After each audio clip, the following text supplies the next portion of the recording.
बे 33 बोसोराव एनडिएफबिआ बर' हारिनि हारि मोनथाय राजखान्थियारि मोनथाय जाति हिसाबै थांना थानायनि मोनथाय गावनि राव हारिमुखौ फोथांना लाखिनायनि मोनथाय आरो लोगोसे जातिखौ जौगाखांहोनायनि जि मोनथाय बे गासै मोनथायखौ मोननो थाखाय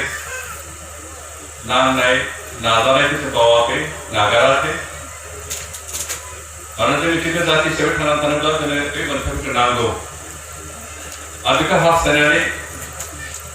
एनडिएफबि आफाद जोनोम जानायनि सिगांनिफ्रायनो गुबुन गुबुन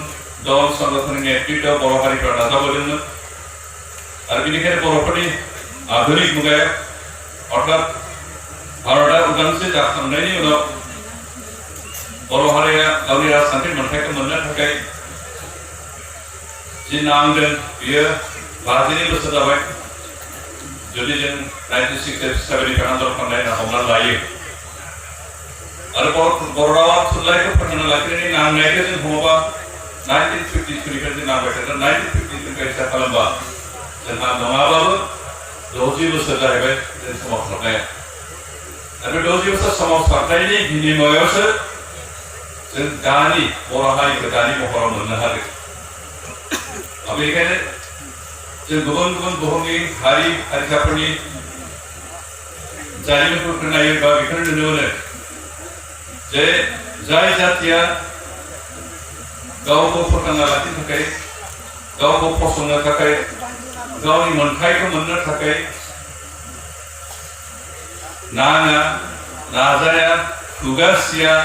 सोमावसारा बे जातिया खिन्थु बुहुम बिखानिफ्राय गोमालाङो आरो बेखौ सोंदों जातिया जेसेबां गोनांथिया गोनां जाजाथों जातिया जेसेबां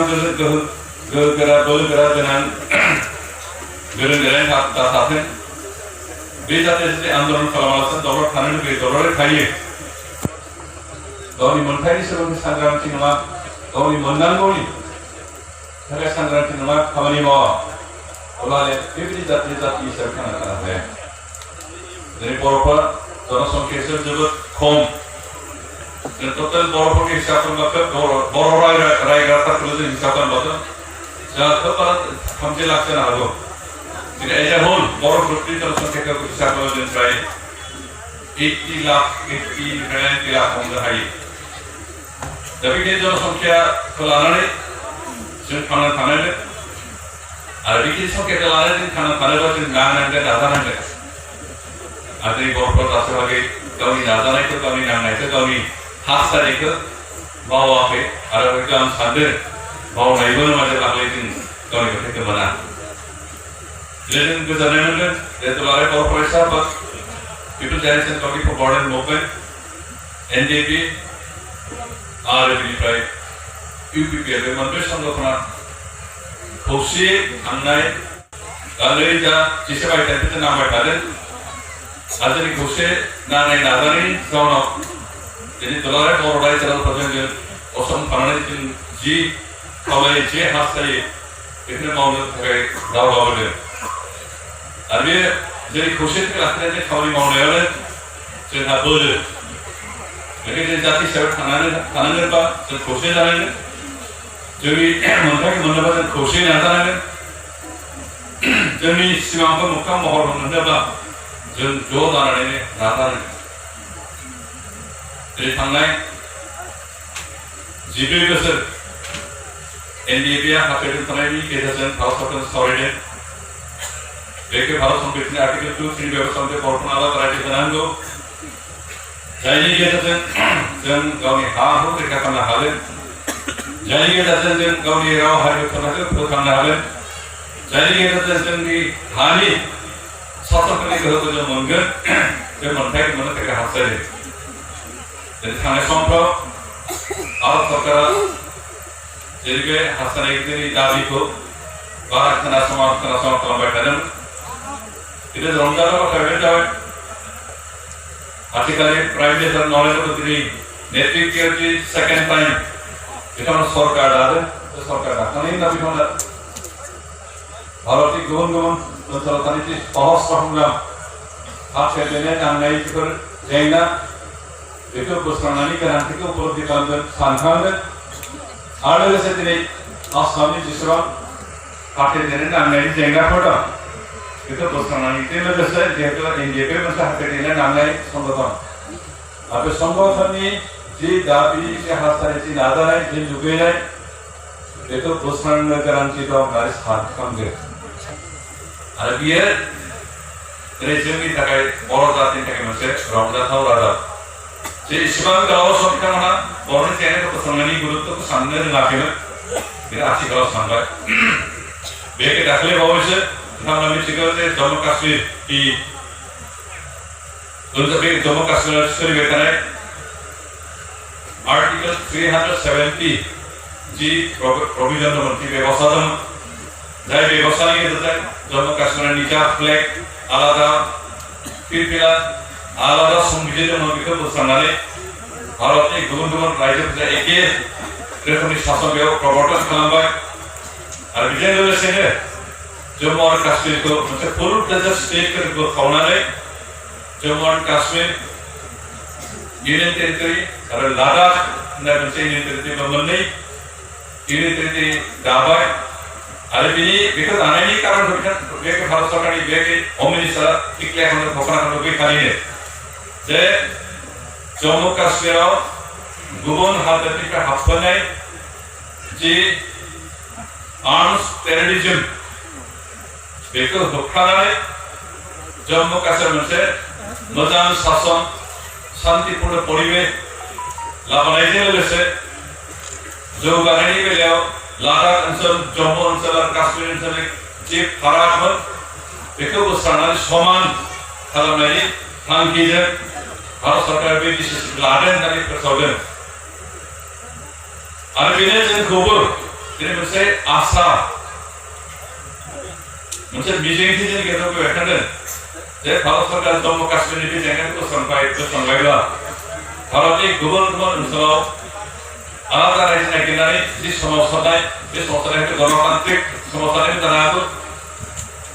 अस्त्र लानानै सोमावसारनायबो जानो हागौ बे सोमावसारनायफोरखौ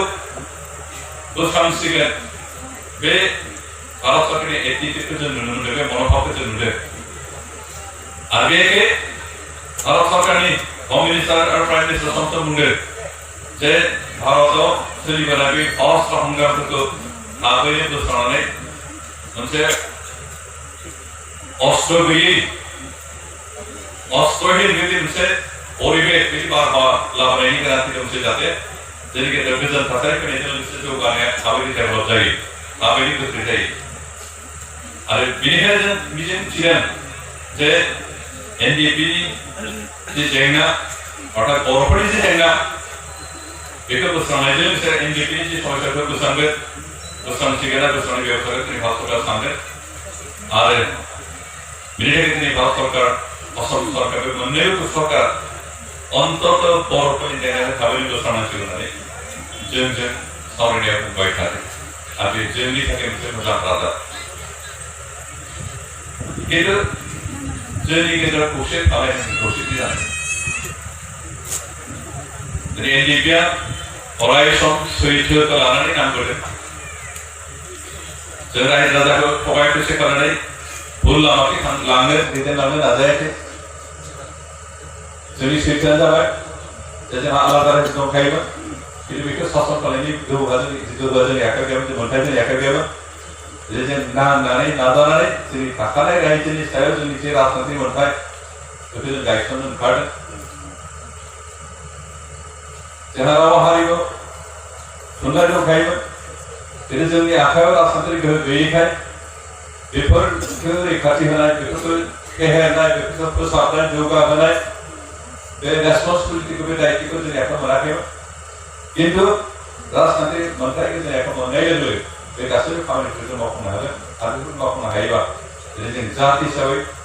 थांना थानो हागोन जाति हिसाबै गावनि राव हारिमु थुनलाइखौ लानानै मोनसे आलादा जाति हिसाबै उइथ डिस्टिंक्ट आइडेन्टिटि जों थांना थानो हागोन आरो बे मिजिंथिखौ लानानै दिनै एनडिएफएआ थांनाय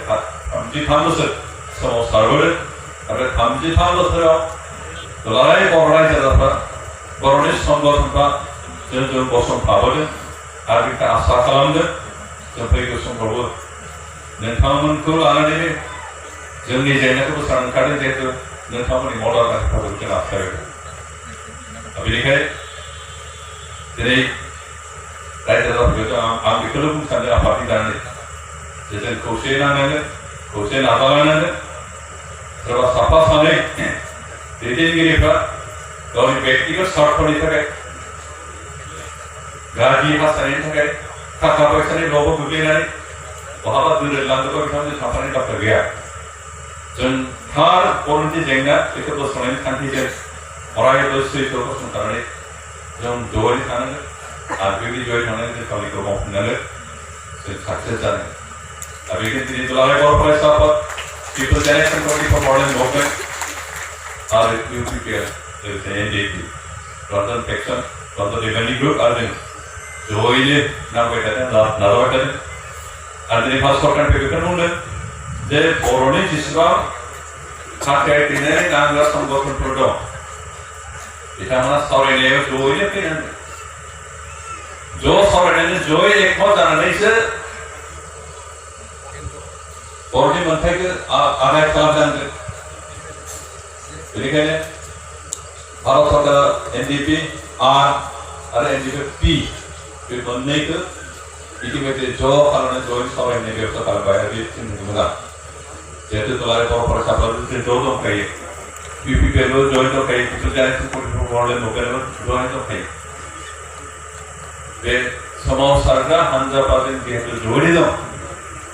आरो भारत सरकार ज' थानायखौनो लुबैनानै जयैनो सावरायनानै जयैनो बोस्रांनायखौ जों लुबैदों दिनै भारत सरकारा रावबो बुङाखै जे बर'फोरनि जि मोन्थाइ बे मोन्थाइया बर'फोरा दाबिखौ मोना होनना बुङाखै भारत सरकारनि राजनिति दैदेनगिरियानो जा बा बुरुक्रेटानो जा बिथांमोना बुंबाय थादों जे नोंसोर आलादा रायजो दाबि खालामनायखौ कुनुदिन नागार दासिमहालागै भारतनि पलिटिशियान नेशनल लेभेलनि पलिटिशियानो जा मिनिस्टारफ्रानो जा स्टेट लेभेलनि मिनिस्टारफ्रानो जा बुरुक्रेटानो जा रावबो बुङाखै जे नोंथांमोना बर'लेण्ड दाबिनायखौ गार कुनुदिन बुङाखै नोंथांमोना कुनुदिन नागार होनना बुंदों दानागा बेखौ बिथा खालामनानै सावराय फिथाइया मा जायो उननि बाथ्रा खिन्थु दाबिखौ कुनुदिन दानागा खिन्थु बर'निनो माखासे दैदेनगिरिफ्रा जा सानैना बाथ्रा बर'नि माखासे दैदेनगिरिफ्रा बे साननैसो स्टेटमेन्ट होलाबाय थादों जे NDPआ आलादा रायजो बर'लेण्डनि दाबिखौ बाद होयोब्ला नागारोब्ला आं बिथांखौ लांनानै सरकारखौ सावरायगोन मा बाथ्रालाय सरकारनि गुबुनारिनि दैदेनगिरिफ्रानो पलिटिकेल लिडारफ्रानो नेशनेल लेभेलनि पलिटिकेल लिडारफ्रानो नेशनेल लेभेलनि बुरुक्रेटफ्रानो अफिसारफ्रानो बुंदों नोंसोर दा नागार जोंनियासो बुंबावो नागार होननानै मा होनदोंलाय थारमाने बर'लेण्डखौ जाजानो लुगैयाखै बेखौसो बुजायदों जों बेबायदि मिसलिडिं मानसिफोरनि दैदेननायखौ फोथायनो हाया जिहेतु जों सैथोनि थाखाय नांगोन थारनि थाखाय नांगोन जोंहा जेंना दं जेंनाया बोस्रांजानांगौ जोंहा राजखान्थि मोन्थाइ गैया मोन्थाइखौ मोननांगौ आरो बेखौ मोननायनि गेजेरजों जों गावनि रेखा सिनायथि लाखिनो जातिजों थांना थानो बेखौ जों जयैनो नाजानांगोन हास्थायनांगोन जेरै बे नांनाय नाजानाय हास्थायनायाव सोरबाफोर हेंथा होयोबाबो जों नेथ'नायनि बाथ्रा गैया गिनानै फावसायनायनि बाथ्रा गैया सेरखाय बेरखाय जानायनि बाथ्रा गैया गावस्रालायनायनि बाथ्रा गैया जों जयैनो थानो जयै नाजानांगोन आरो अब्लासो जोंनि लुबैनाय जोंनि हास्थायनायखौ जों मोगथाङाव हमनो